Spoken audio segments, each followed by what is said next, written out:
Hello my dear students, ಹೇಗಿದ್ದೀರಾ ಎಲ್ಲರೂ? Welcome to Pallavi tutorials. ಮಕ್ಕಳು ಎಲ್ಲರೂ ಕೂಡ ಎಕನಾಮಿಕ್ಸ್ ಎಕ್ಸಾಮಿಗೆ ಪ್ರಿಪೇರ್ ಆಗ್ತಾ ಇದ್ದೀರಿ. ಸೊ ಎಕನಾಮಿಕ್ಸಲ್ಲಿ ಸೆಕ್ಷನ್ ಡಿಯಲ್ಲಿ ಕೇಳುವಂತಹ 6 ಅಂಕದ ಬಹುಮುಖ್ಯ ಪ್ರಶ್ನೆಗಳು ಯಾವುದು ಓದ್ಕೊಳ್ಬೇಕು ಅನ್ನುವಂಥ ಕನ್ಫ್ಯೂಷನಲ್ಲಿ ತುಂಬಾ ಇರ್ತೀರಿ ನೀವು. ಕಾರಣ ಮೂರು ಮಾದರಿ ಪ್ರಶ್ನೆ ಪತ್ರಿಕೆಗಳಿದೆ. ಆ 3 ಮಾದರಿ ಪ್ರಶ್ನೆ ಪತ್ರಿಕೆಗಳಲ್ಲಿ ಒಂದಕ್ಕೊಂದು ಪ್ರಶ್ನೆಗೆ ಸಂಬಂಧ ಇಲ್ಲ. ಹಾಗಾಗಿ ಯಾವ ಪ್ರಶ್ನೆಗಳು ಇಂಪಾರ್ಟೆಂಟು, ಯಾವುದನ್ನು ಓದ್ಕೊಳ್ಬೇಕು, ಯಾವ ರೀತಿಯಾಗಿ ಪ್ರಶ್ನೆಯನ್ನು ಕೇಳಬಹುದು ಅನ್ನುವಂಥ ಒಂದು ಕನ್ಫ್ಯೂಷನ್ಗೆ ನಾನೊಂದಿಷ್ಟು ಇಂಪಾರ್ಟೆಂಟ್ ಕ್ವಶನ್ಸ್ಗಳು ಕೊಡೋದ್ರಿಂದ ನಿಮಗೆ ಹೆಲ್ಪ್ ಆಗುತ್ತೆ ಅಂತ ಭಾವಿಸಿದ್ದೀನಿ. ಹಾಗಾಗಿ ಈ ಒಂದಿಷ್ಟು ಪ್ರಶ್ನೆಗಳನ್ನ ನೀವು ಪ್ರಿಪೇರ್ ಆಗೋದು ತುಂಬಾ ಬಹುಮುಖ್ಯ. ನೀವು ಉಳಿದ ಪ್ರಶ್ನೆಗಳಿಗೆ ಬೇಕಿದ್ರೂ ರೆಡಿ ಆದರೂ ಪರವಾಗಿಲ್ಲ, ಬಟ್ ಈ ಪ್ರಶ್ನೆಗಳನ್ನ ನೆಗ್ಲೆಕ್ಟ್ ಮಾಡೋ ಹಾಗೆ ಇಲ್ಲ. ಇಲ್ಲಿ ಕೊಡ್ತಾ ಇರುವಂತಹ ಇಷ್ಟು ಪ್ರಶ್ನೆಗಳನ್ನ ನೀವು ನೋಡ್ಕೊಳ್ಬೇಕು. ಇದು 6 ಅಂಕಕ್ಕೆ ಸಂಬಂಧಪಟ್ಟ ಹಾಗೆ ಇಂಗ್ಲೀಷ್ ಮೀಡಿಯಮ್ಗೆ ನೆಕ್ಸ್ಟ್ ವಿಡಿಯೋನ ಅಪ್ಲೋಡ್ ಮಾಡ್ತೀನಿ, ಓಕೆನಾ?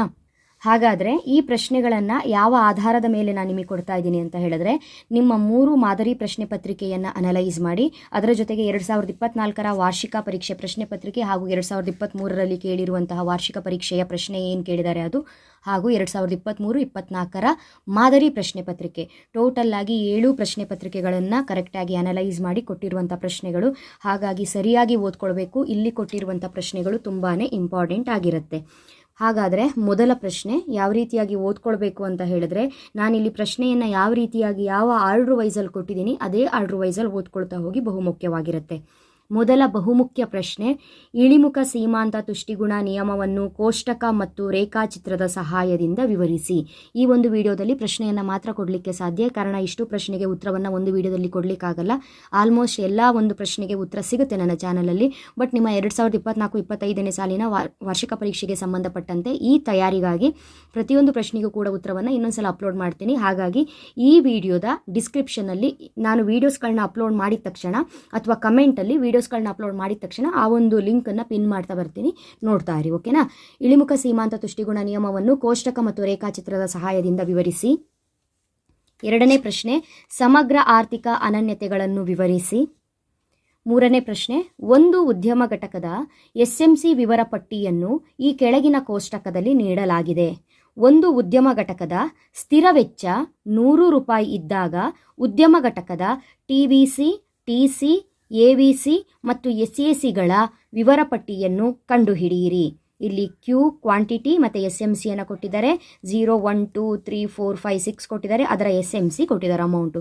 ಸೊ ಈ ಒಂದು ಲೆಕ್ಕವನ್ನು 6 ಅಂಕಕ್ಕೆ ಕೇಳ್ತಾರೆ. ಇಂಪಾರ್ಟೆಂಟು, ಯಾವ ರೀತಿಯಾಗಿ ಮಾಡಬೇಕು ಅನ್ನೋದನ್ನು ಹೇಳ್ಕೊಟ್ಟಿದ್ದೀನಿ. ಇನ್ನೊಂದು ಸಲ ಕೂಡ ಈ ಪ್ರಾಬ್ಲಮ್ನ ಅಪ್ಲೋಡ್ ಮಾಡ್ತೀನಿ, ಓಕೆನಾ?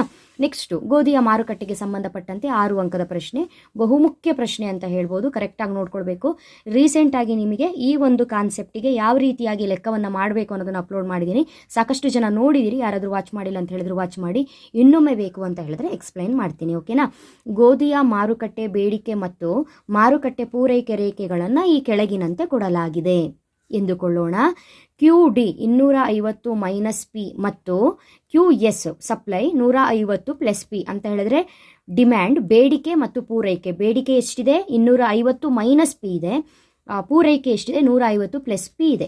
ಹಾಗಾದರೆ ಈ ಒಂದು ಈಕ್ವೇಷನ್ ಏನು ಕೊಟ್ಟಿದ್ದಾರೆ, ಈ ಒಂದು ಇನ್ಫಾರ್ಮೇಷನ್ನ ನಾವು ಇಟ್ಕೊಂಡು ಸಮತೋಲನ ಬೆಲೆಯನ್ನು ಕಂಡುಹಿಡಿಬೇಕು. A, ಸಮತೋಲನ ಬೆಲೆಯನ್ನು ಕಂಡುಹಿಡಿಯಿರಿ. B, ಸಮತೋಲನ ಬೇಡಿಕೆ ಮತ್ತು ಪೂರೈಕೆಗಳನ್ನು ಕಂಡುಹಿಡಿಯಿರಿ.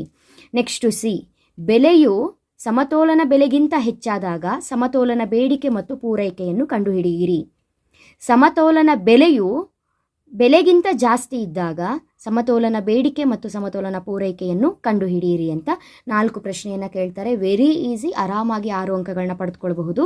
ನೆಕ್ಸ್ಟು ಮುಂದಿನ ಪ್ರಶ್ನೆ, ತೆರಿಗೆಗಳ ಬದಲಾವಣೆಗಳನ್ನು ರೇಖಾಚಿತ್ರಗಳೊಂದಿಗೆ ವಿವರಿಸಿ.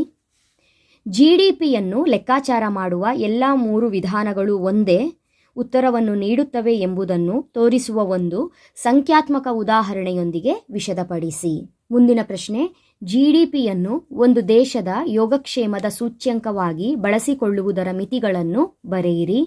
ವಿವಿಧ ಅಲ್ಪಾವಧಿ ವೆಚ್ಚಗಳನ್ನು ವಿವರಿಸಿರಿ. ಅಲ್ಲಿ ನಿಮಗೆ AVC, TC ಏನು ಇತ್ತು ಲೆಕ್ಕ, ಆ ಲೆಕ್ಕ ಕೇಳಬಹುದು, ಅಥವಾ ವಿವಿಧ ಅಲ್ಪಾವಧಿ ವೆಚ್ಚಗಳನ್ನ ಕೇಳಬಹುದು. ಲೆಕ್ಕಕ್ಕೆ ಜಾಸ್ತಿ ಪ್ರಾಮುಖ್ಯತೆಯನ್ನು ಕೊಟ್ಟು ಫಸ್ಟ್ ಅದನ್ನು ಕೊಟ್ಟಿದ್ದೀನಿ, ನೆಕ್ಸ್ಟ್ ಈ ಒಂದು ಪ್ರಶ್ನೆಯನ್ನು ಕೊಟ್ಟಿದ್ದೀನಿ.